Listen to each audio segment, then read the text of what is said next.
Hello friends, welcome to meaning in Telugu channel. ఈరోజు word ఏమిటంటే toasted. దీన్ని తెలుగులో వేగించిన, కాల్చిన అని అంటాం. ఈ వర్డ్ని పిండి లేదా పదార్థాలను కాల్చి తయారు చేసిన విధానం అని అంటాం. దీనికి సంబంధించిన కొన్ని ఎగ్జాంపుల్ చూద్దాం. వాటితో ఇంకా బాగా అర్థం చేసుకోవచ్చు. ఫర్ ఎగ్జాంపుల్, ఫస్ట్ది, he toasted the bread until it was golden brown. అంటే తెలుగులో బ్రెడ్ బంగారు గోధుమ రంగు వచ్చే వరకు అతను దాన్ని వేగించాడు. దీని next example and final example, they toasted మార్ష్మెలోస్ over the camp fire.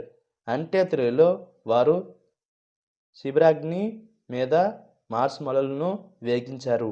ఈ వీడియో మీకు నచ్చితే లైక్ చేయండి. మరిన్ని వీడియోల కోసం మా ఛానల్ని సబ్స్క్రైబ్ చేసుకోండి. Thank you friends.